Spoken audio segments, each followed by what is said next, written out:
Welcome to the Comfortable in Chaos Podcast. Strangle your demons and let's go. Y'all need Jesus!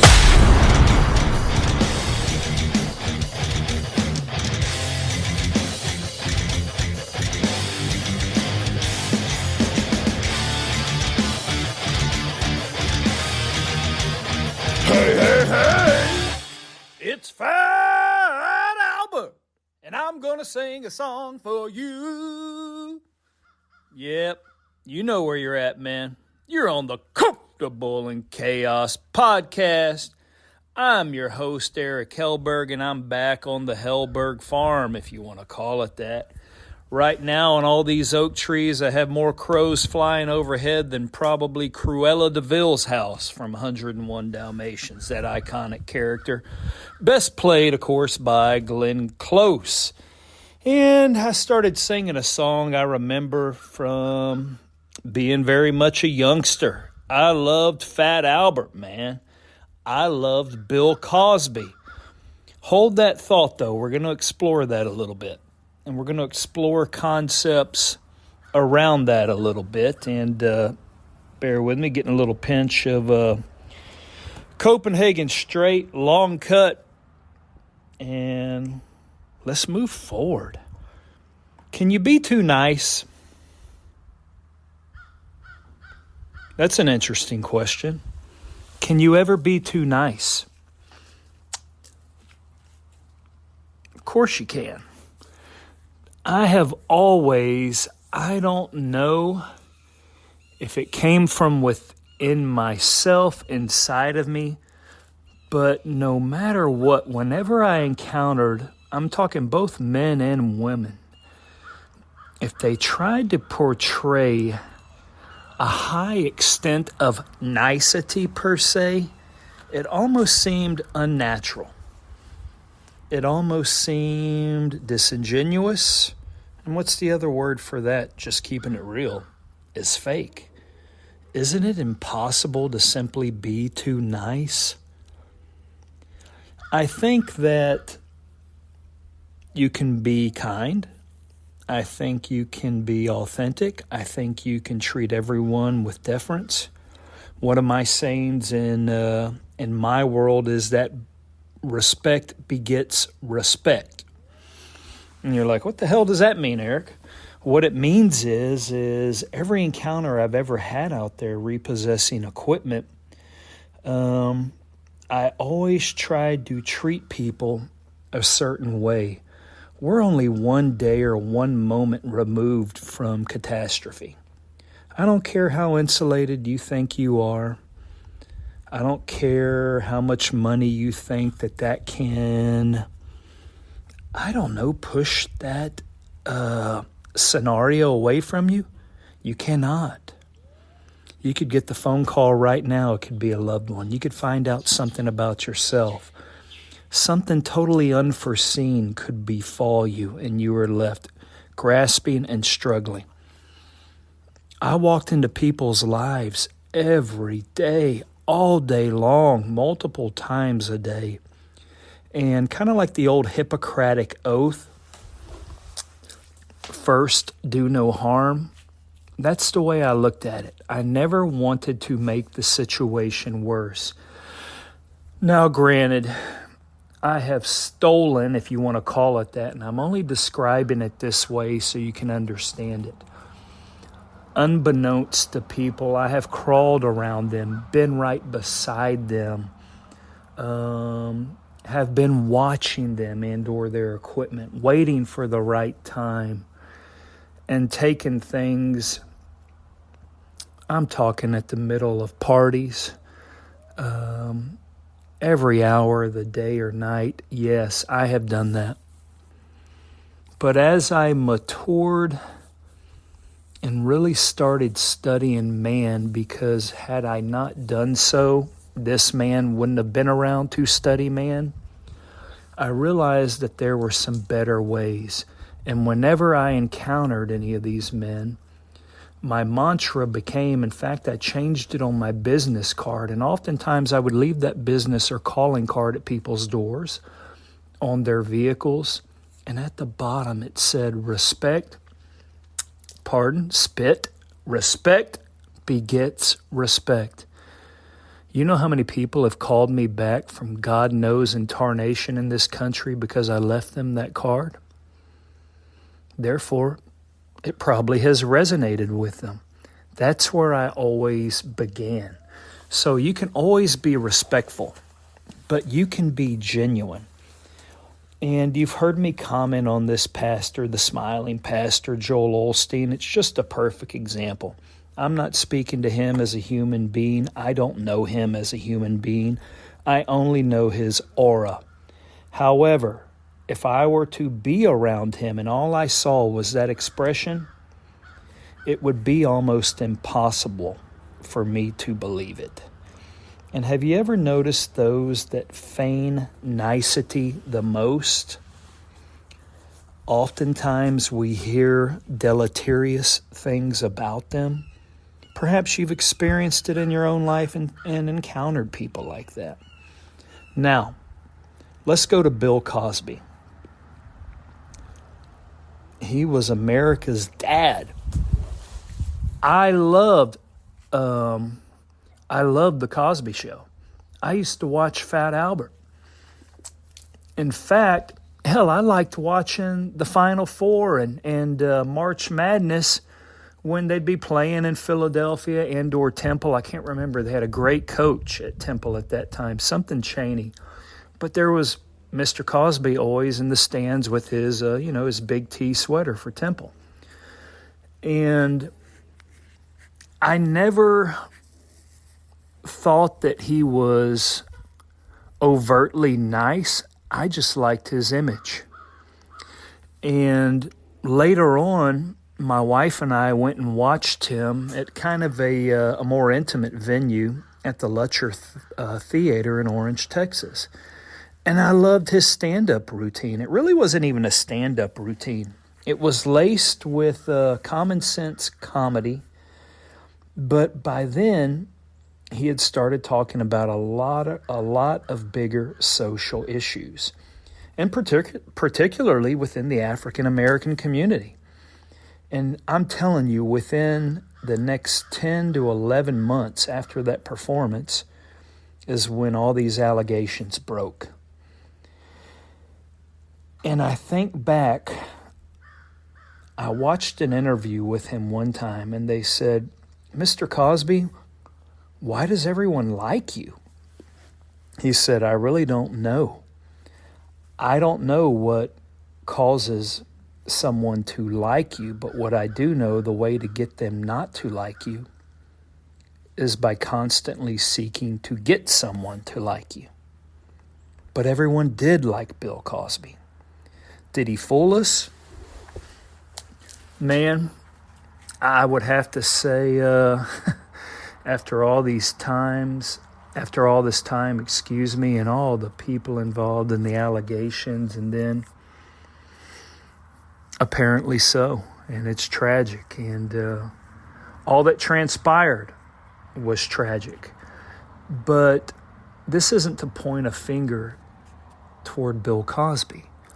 This is simply to point out that sometimes when the constancy of niceness is portrayed, oftentimes there may be something else behind it.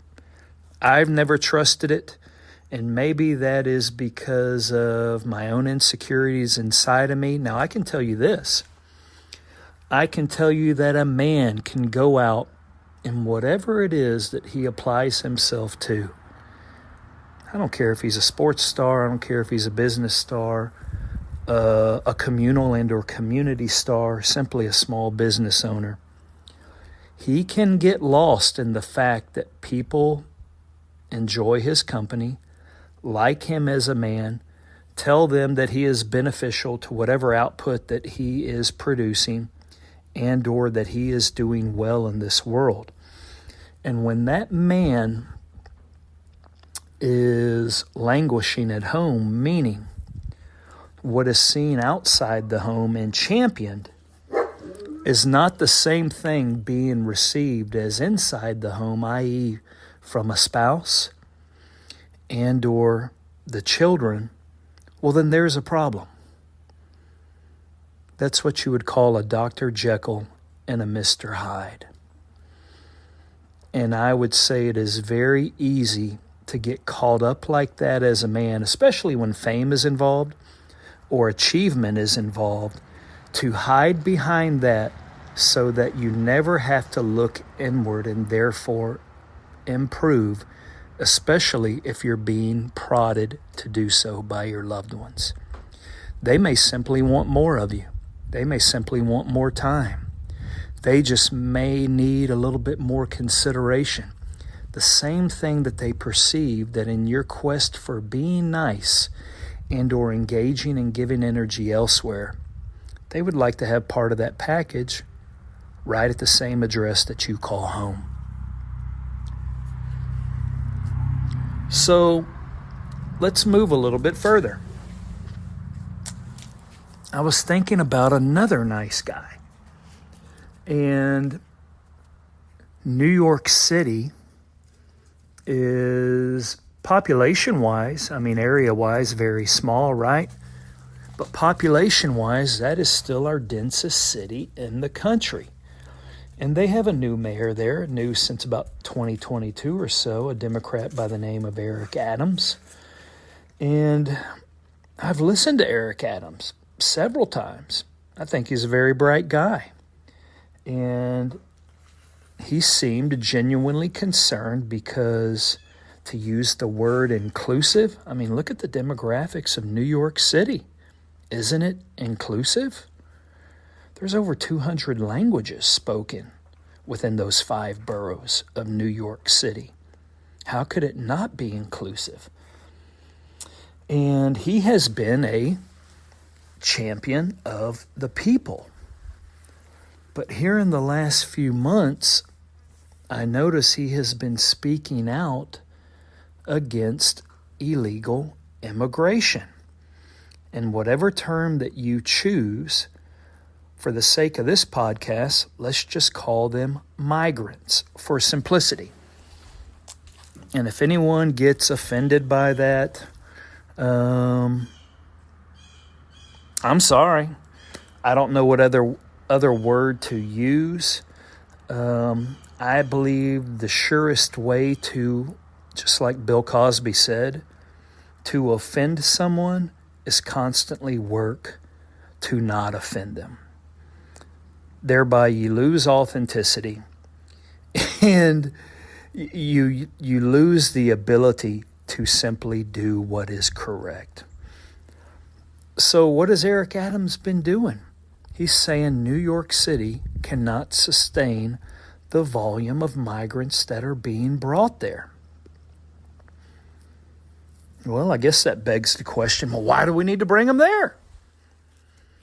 Okay, where else would you like them to go? I'm here in Texas. You've heard me say before, half of my wife's family is still in Mexico.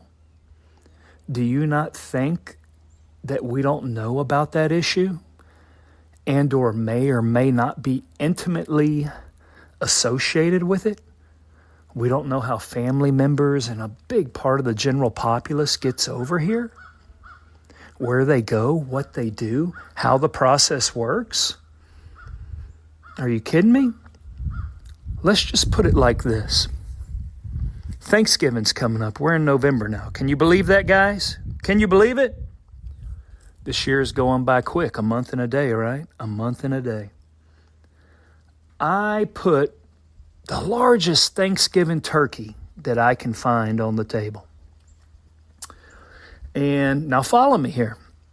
And a bus of migrants pulls up in front of my house. Well, I'm a humanitarian. I love all people. Guess what? We're going to serve a Thanksgiving meal to everyone that comes off of that bus.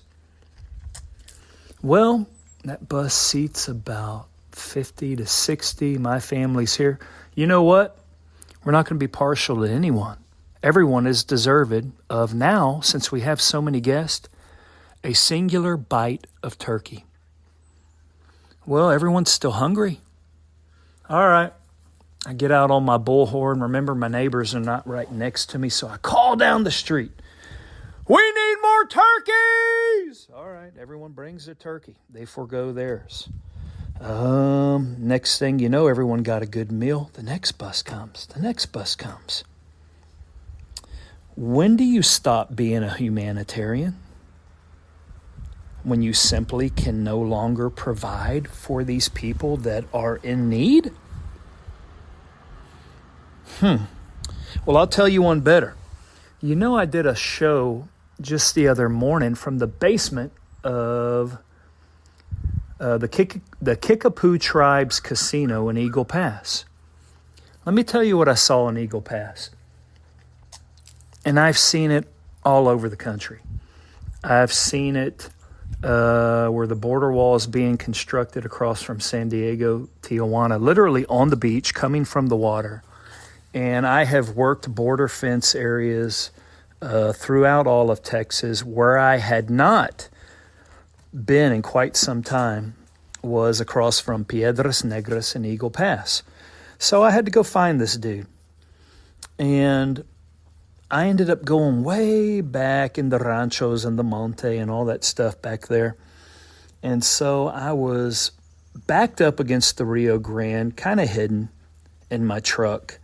I had already dealt with an individual. We were all cool. He's actually delivering equipment for me. We simply had a good meeting. Everything worked out. But I still had some correspondence to get out to clients. So I'm sitting on a bluff in this orchard, looking down over the Rio Grande Valley, and there is this dirt road running parallel. Not the Rio Grande Valley, the Rio Grande River. There is a dirt road running parallel to it. I look off, and I see this huge cloud of dust coming. The sun's coming down. I can't quite make it out.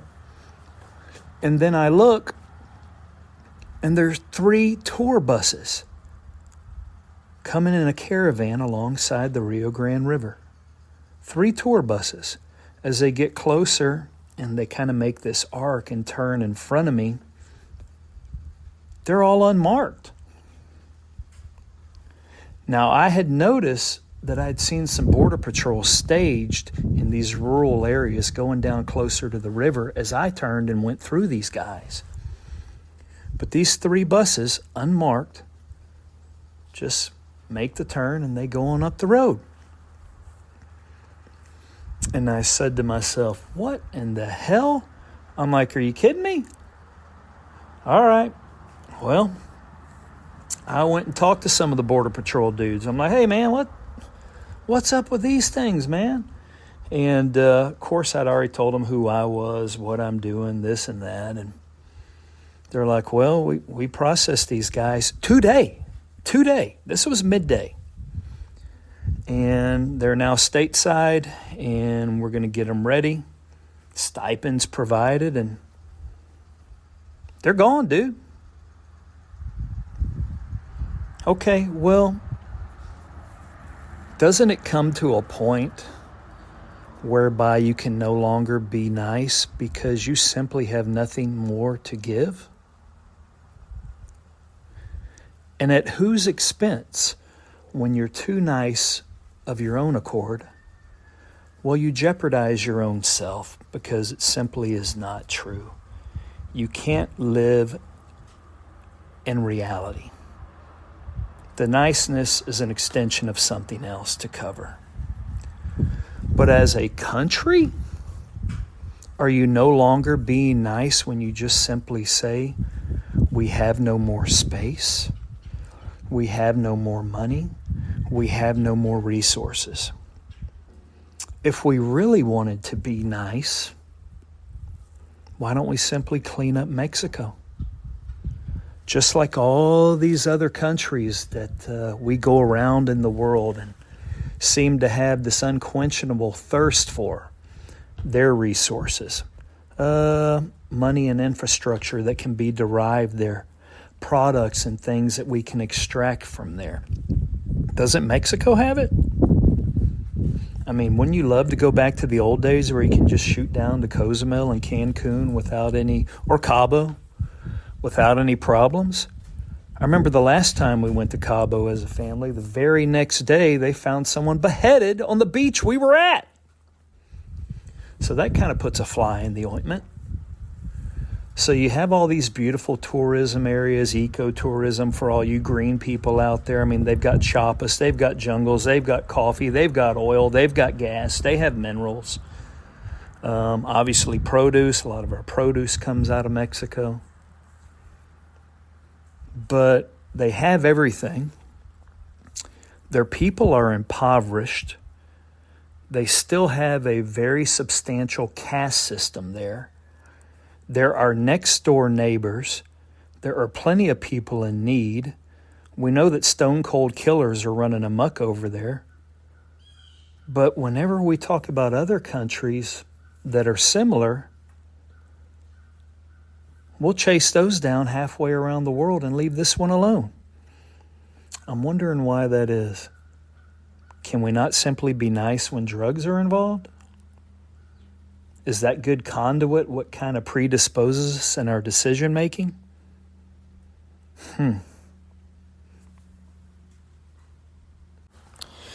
Real niceness, to keep using that word, it's almost a silly word, niceness. Real niceness is truth. What we all need is truth. And guess what? Eric Adams decided to tell the truth a few months ago.